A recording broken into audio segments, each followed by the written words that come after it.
things certain in life: death and taxes. This timeless phrase still rings true today, but there's something that could be added to modernize this list: conflict. Most of you have held a job where you've had a difficult employee causing conflict or incivility in the workplace. I've been in that boat before, and I've had a job where employees cause conflict and incivility quite often, and I've seen the consequences of that. Since I've enrolled at EKU, I've also taken a conflict management class that helps me see why conflict occurs and how best to manage it. With this presentation, it is my goal to show you my conflict management plan in the workplace. I'm going to do this by defining incivility, talking about my vision statement, talking about the behaviors that best exemplify civility, and also talking about my action plan to implement this. So now that you know the goals of my speech, let's discuss civility. Civility is a very subjective term. Every source that I've researched has a different definition, and I've picked two definitions that I think best illustrate civility. Anderson and Paris in 1999 defined workplace civility as a behavior involving politeness and regards for others in the workplace with respect for norms in the workplace. Papacharsi 2004 defines civility as collective politeness with consideration for the democratic consequences of impolite behavior. Now, after researching multiple sources and civility definitions, I came up with my own definition. And for my definition of civility, I came up with an awareness of others' emotions and an awareness or behaving in a respectful manner that enables progress. This is a very broad definition. That way it can apply to home or the workplace, whichever you prefer. Now let's move on and talk about vision statements. Vision statements are supposed to be inspirational. They're supposed to show the direction of the workplace. They're supposed to show the direction of a workplace. And I saw many different ones, or many different vision statements. And an example I found was Cisco's, and theirs is changing the way we work, live, play, and learn.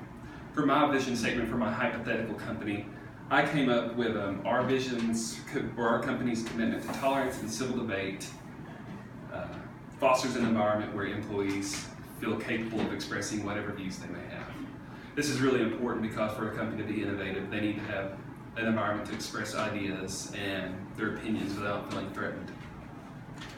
Now let's move on to behaviors that support civil behavior. There are many I could talk about, but just for the sake of time, I'll go over the most important one, and that is, I believe, respect. This is the golden rule, and wherever respect is, civility usually follows. So whatever company best gets this down will probably be a civil place to work. In fact, Forney in 2002 says that being civil means an awareness of others while weaving respect into that awareness. So now that we've talked about that, let's go on to actually enacting this plan, because without an action plan, these are just words. They don't mean anything, and your workplace will fail to be civil. And after doing a lot of research, I came up with a 4-step plan, which is as seen here on the screen.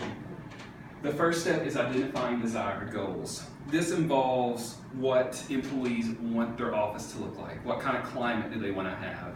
Do they want it to be open? Do they want to have dialogue? Do they want it to be a democracy? Things like that, where all voices are heard. After they determine that, they go on to the second step, which is brainstorming ground rules. This is how they implement the rules that they want set in place. And so after that, the employees will go on to the third step, and that's where they rate the level of importance of the desired goals. Usually this is through voting, usually unanimous consent or majority rule. And you need to make sure that every single employee gets a chance to participate, that way their concerns are heard. And then they go on to the last step, and that is establish plans to maintain awareness.